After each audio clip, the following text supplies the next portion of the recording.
Kalena dhammat savanang etammang kalamutamang. Part 2a. Bare Meditation. Meditasi menjinakkan pikiran liar. Judul asal Bare Awareness. Questions and Answers on Taming Your Wild Mind. Penyusun Ajahn Brahm. Penerjemah Tasvan Santacitta. Penyunting Handaka Wijayananda. Penata Intan Dita Dhiwara. Penerbit Ehipassiko Foundation. Cetakan pertama Maret 2018. Hak cipta terjemahan copyright 2018 Ehipassiko Foundation. Ajahn Brahm dikenal dan disenangi bukan hanya karena isi ajarannya, namun juga gaya penyampaian dan selera humornya. Lelucon parahnya adalah hal yang selalu kita nantikan di setiap ceramahnya. Ia menanggapi pertanyaan dengan hati ringan yang menjunjung perasaan dan membuka hati ke sudut pandang yang lebih bijak dan welas. Seringkali kebenaran dari apa yang ia katakan ada dalam leluconnya. Namun tujuan utamanya adalah melihat sisi cerah kehidupan untuk mengatasi masalah dan membuat kita maju dalam jalan Dhamma. Buku ini berisi kumpulan pertanyaan dan jawaban yang disalin dari retret yang dipimpin Ajahn Brahm di Pusat Meditasi Jhana Grove, Serpentine, Perth pada kurun 2010 sampai 2013. Pada part ini, kita masuk bagian 2, penyadaran beruang. Mengatasi rintangan meditasi dengan atau tanpa teman yang berbulu.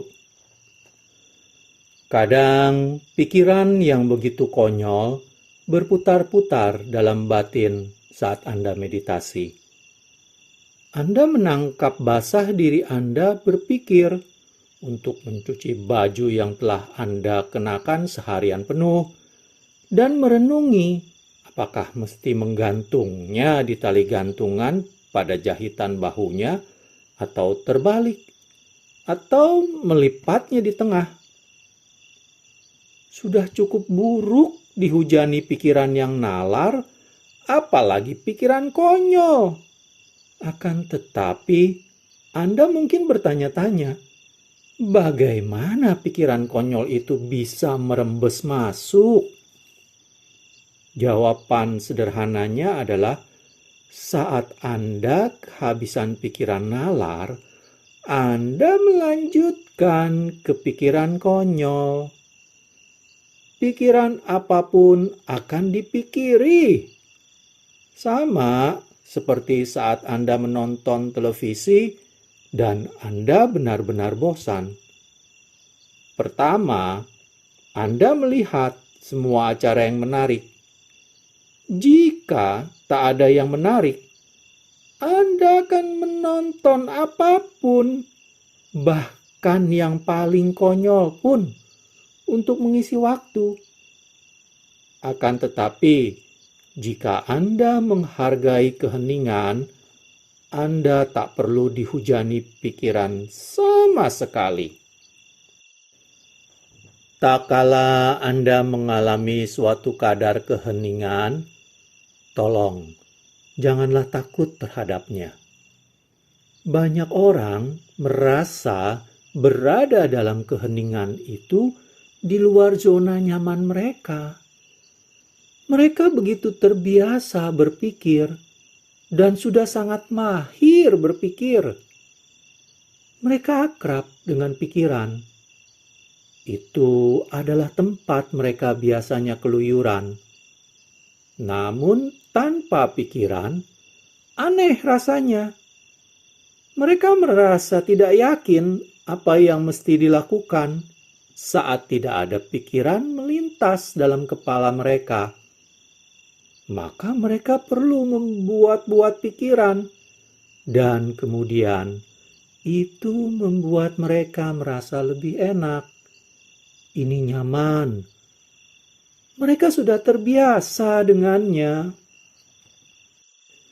Ini seperti saat ada orang dibebaskan dari penjara. Mereka tidak tahu bagaimana menanggapi kehidupan di luar. Di dalam penjara, mereka tahu bagaimana sistem bekerja dan nyaman dengan itu. Tetapi meninggalkan penjara itu aneh. Dalam keheningan, Anda meninggalkan penjara pikiran. Awalnya aneh, namun santai sajalah dalam keheningan. Jangan takut, dan Anda akan segera terbiasa dengannya. Anda sadar bahwa Anda tidak harus menghabiskan waktu pada pikiran bodoh. Selang sesaat, Anda belajar menikmati rumah Anda apa adanya. Dan Anda tidak mau menghabiskan waktu menonton siaran TV yang bodoh. Alih-alih, gunakan waktu Anda dengan bijak, dengan menjadi hening. Semoga kedamaian bersama dengan Anda. Saya tidak mampu mempertahankan penyadaran momen kini.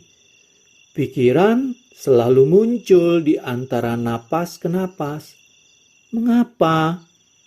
Meditasi saya selalu sama saja.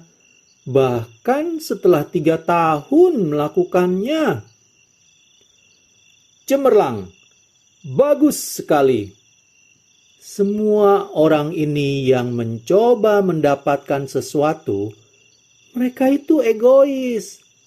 Mereka tidak akan sampai kemana-mana dengan cara itu. Orang-orang selalu mencemasi. Oh, kapan itu akan terjadi? Sudah 3 tahun dan aku masih belum memperoleh hasil apa-apa dalam meditasiku. Entah itu 3 tahun, 4 tahun, 10 tahun, atau 100 tahun. Tidak ada hubungannya. Meditasi tidak bekerja seperti itu. Punyailah keyakinan diri. Jika Anda mengikuti petunjuknya, itu akan berhasil. Damailah, bajiklah, dan lembutlah. Hanya itu yang perlu Anda lakukan. Saat batin gelisah, damailah, bajiklah, dan lembutlah. Itulah tujuan yang senantiasa bisa Anda raih. Jika Anda tak mampu membuat batin hening, atau melepas pikiran, atau menyingkirkan kelelahan, Anda bisa selalu damai dengannya. Anda bisa selalu bajik. Anda bisa selalu lembut. Itu berada dalam kekuatan Anda. Tak masalah apa yang terjadi. Dan itu sajalah yang perlu Anda lakukan. Kedamaian akan ikut menyertainya. Dan sukacita keramahan serta ketenang-seimbangan yang indah dari kelembutan hadir bersama Anda. Bagaimana saya bisa menghentikan batin berencana ke masa depan? Haruskah saya membiarkannya terus melakukannya? Bagaimana saya membawa batin kembali ke momen kini? Cukup renungi bahwa suatu kejadian jarang sekali terjadi sesuai dengan yang kita pikirkan. Buddha mengatakan, Apapun yang kalian pikir akan terjadi, yang terjadi akan sesuatu yang lain. Majjhima Nikaya 113. Masa depan tak pernah muncul seperti yang Anda harapkan, karena masa depan benar-benar tak bisa diduga. Maka buang-buang waktu saja merencanakannya, menaruh semua harapan kita padanya. Kita tidak pernah tahu apa atau kapan sesuatu akan terjadi. Itulah mengapa saya katakan kepada orang-orang bahwa politikus semestinya tidak dipilih berdasarkan janji mereka. Karena tak seorang pun tahu apa yang akan dihadirkan masa depan. Dan itulah sebabnya saya tak pernah menyalahkan politikus karena melanggar janjinya. Mereka harus menyesuaikan diri dengan situasi yang berubah. Tak seorang pun bisa menebak krisis perkreditan, misalnya. Bahkan ekonom yang digaji paling tinggi sekalipun dalam mencoba menebak masa depan, kita berlaku seperti para ekonom ini. Maka sungguh buang-buang waktu memikirkan masa depan dan begitu tersita di dalamnya ketika kita tidak mungkin tahu apa yang akan terjadi.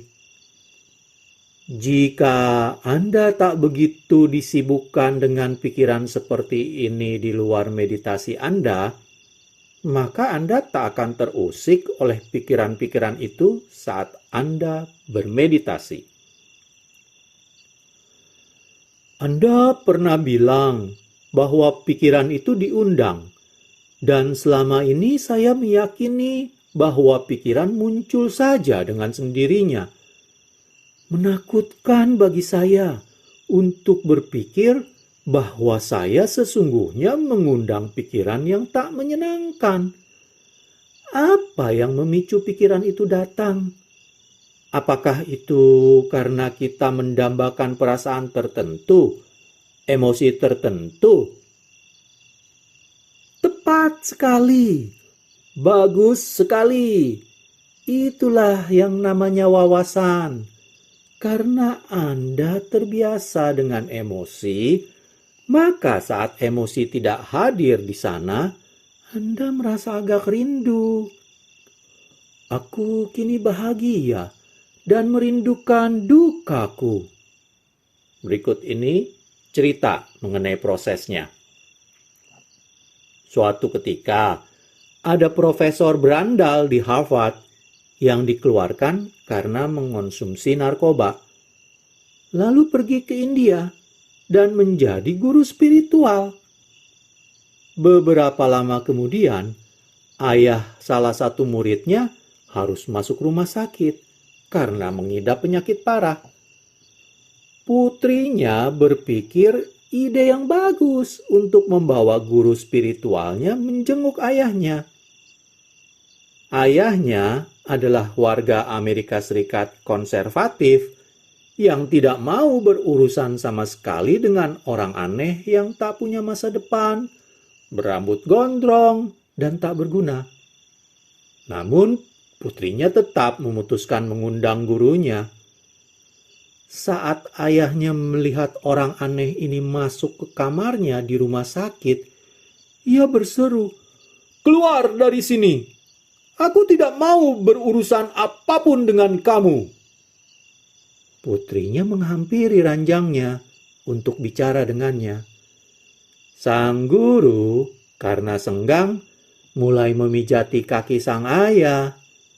Selang 2 atau 3 menit memijat, semua nyerinya lenyap. Itu bagaikan mukjizat. Namun kemudian, sang ayah menjerit, "Pergi dari kakiku!" Dia lebih baik merasa sakit daripada harus mengakui bahwa orang aneh ini bisa melakukan sesuatu yang para dokter tidak bisa lakukan. Ia bisa saja terbebas dari sakit, namun tidak siap tak kala pola pikirnya ditantang. Sungguh menakjubkan betapa melekatnya kita terhadap filosofi, agama, pandangan kita, dan jauh lebih banyak lagi. Sebegitunya sampai kita rela menanggung sakit karenanya. Menakjubkan bagaimana kita bisa begitu melekatnya. Kadang Anda melekati rasa sakit karena Anda terbiasa dengannya. Itulah jati diri Anda. Anda menjadi korban kejadian yang menimpa Anda sebelumnya karena Anda mengaitkannya dengan begitu kuat sehingga tak mampu melepasnya.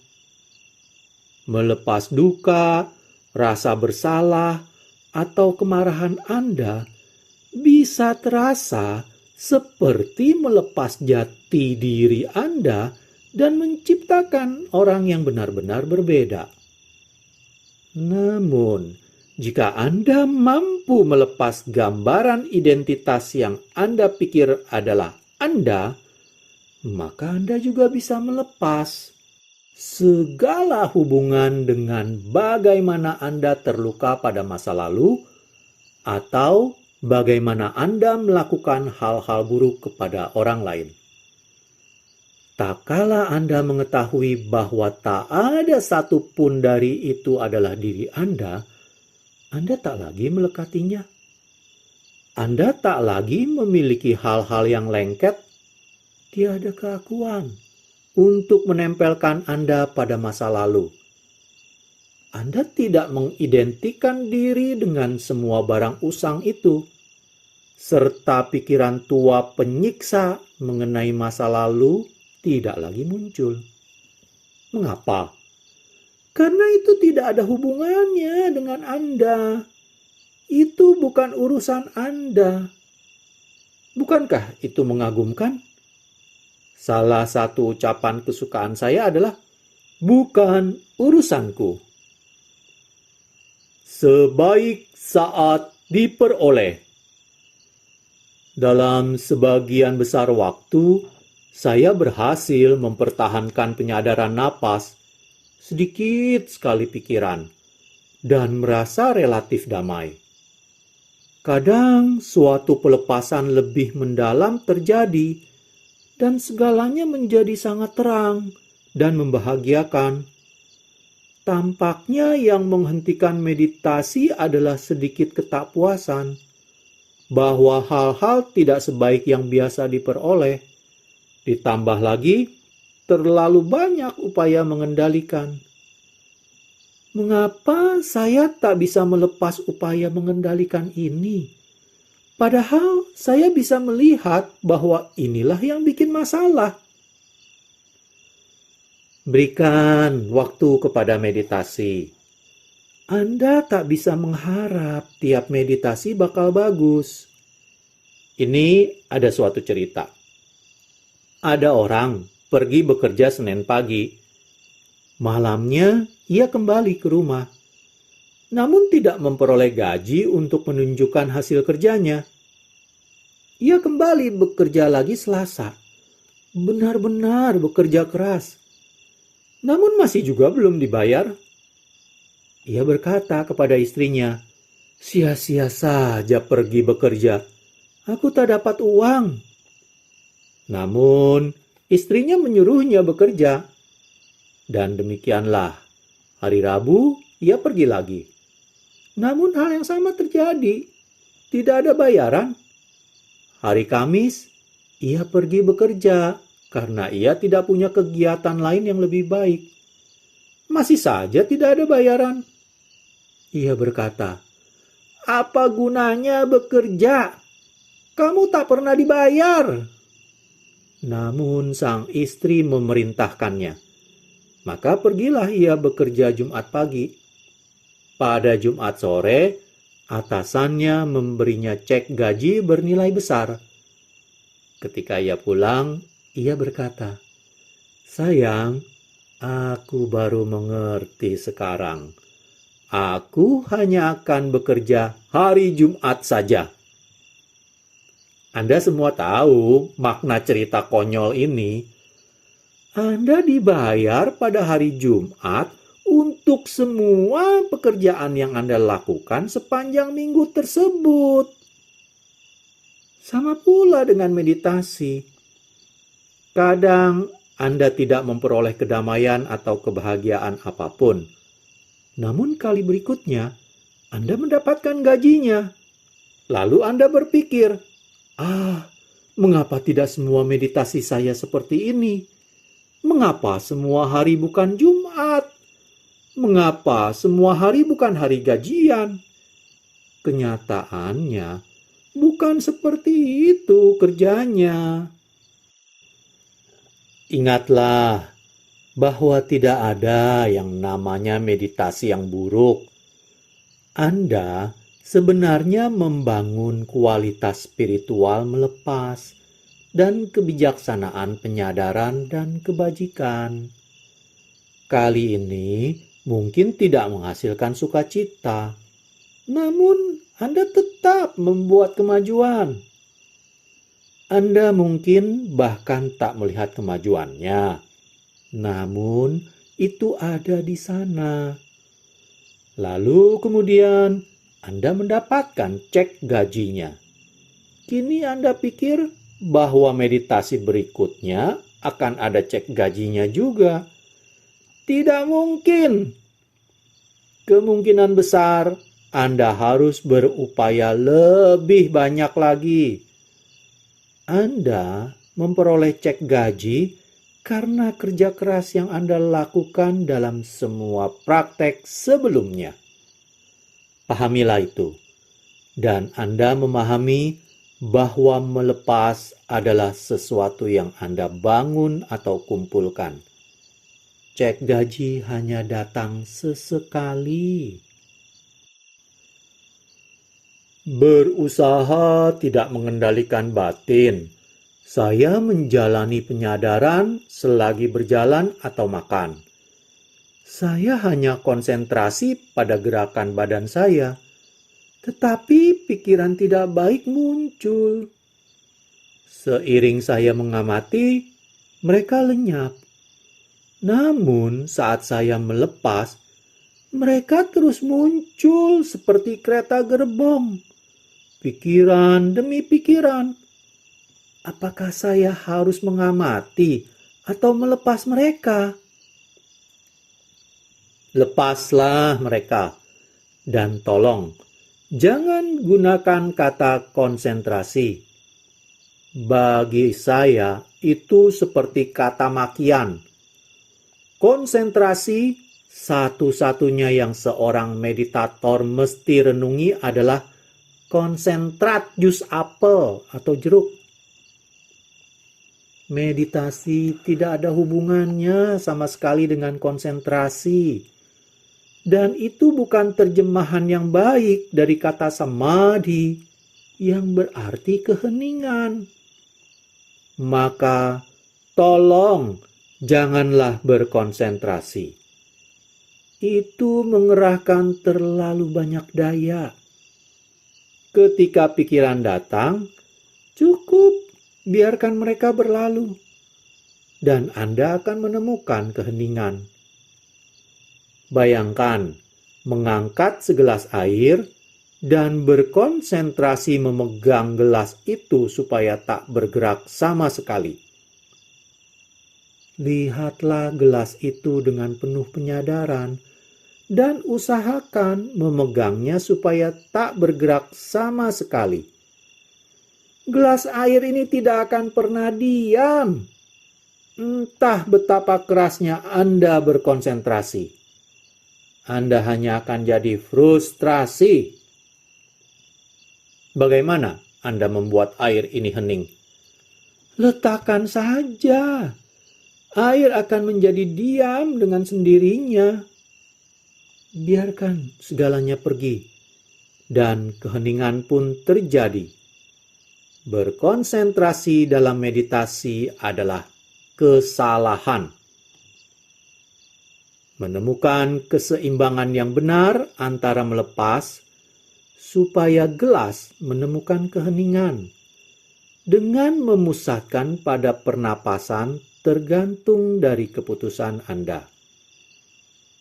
Jika Anda memusatkan pada napas dan jadi tidak nyaman, Anda akan mulai berpikir. Jika Anda mengamati napas dan itu terasa begitu enak, Anda tak akan banyak berpikir. Jangan memerhatikan napas di suatu tempat tertentu.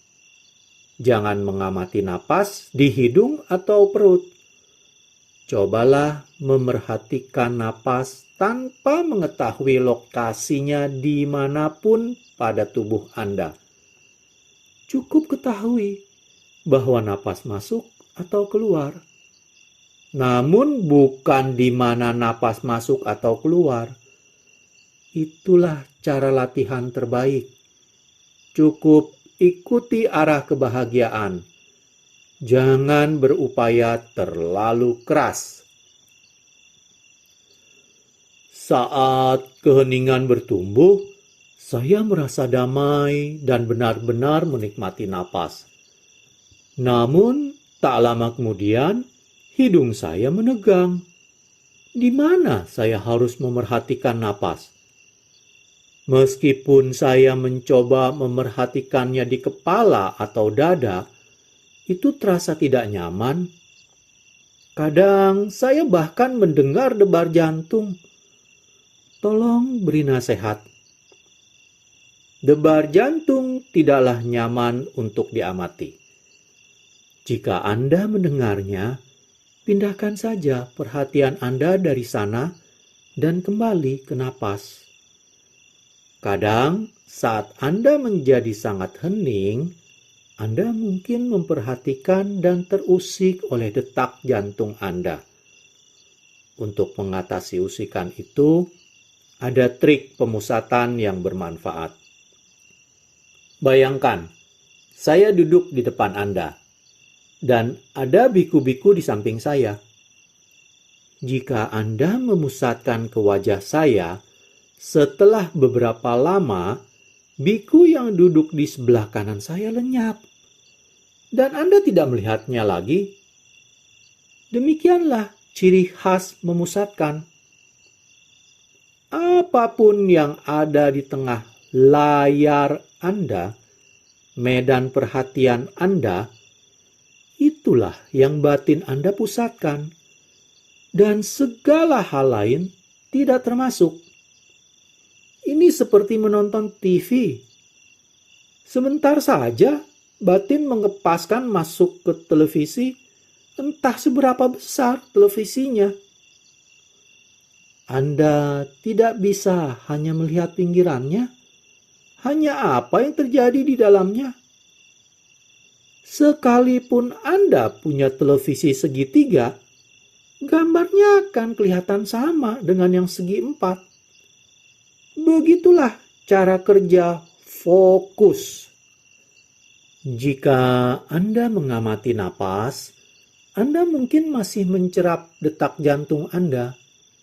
Namun, jantung ada di kiri atau kanan medan perhatian Anda. Perhatian Anda tak dipusatkan ke detak jantung. Cukup terus mengamati, berpusat ke napas Anda. Setelah beberapa waktu, Anda tak akan menyadari detak jantung Anda lagi. Anda hanya akan menyadari apa yang ada di tengahnya. Sama pula, jika Anda memusatkan pada detak jantung, sedangkan napas di pinggirannya, selang beberapa lama, Anda bahkan tidak tahu bahwa Anda bernapas. Apapun fokus utama perhatian Anda, pada akhirnya akan mendominasi. Dan segala hal lainnya akan luruh dari layar Anda. Inilah sifat memberi perhatian. Jangan punya pengharapan. Perhatikan saja. Tentu saja, sekedar memberitahu diri sendiri untuk tak punya pengharapan tidak selalu berhasil. Untuk menyingkirkan pengharapan, Anda harus memprogram penyadaran Anda. Katakan kepada diri sendiri, "Aku tak akan mengharapkan nimitta. Aku tak akan mengharapkan nimitta. Aku tak akan mengharapkan nimitta." Pada awal meditasi, identifikasi masalah utama Anda. Terlalu girang atau mengantuk, atau apapun, dan beritahu diri sendiri. Saya hentikan sampai di sini pembacaan dari bagian 2, penyadaran beruang. Pada video part 2B, saya akan menyelesaikan jawaban dari pertanyaan terakhir dengan mengulang dari pertanyaan terakhir tersebut hingga bagian 2 penyadaran beruang ini selesai dibacakan. Terima kasih. Kalena dhamma savanang etammang kalamutamang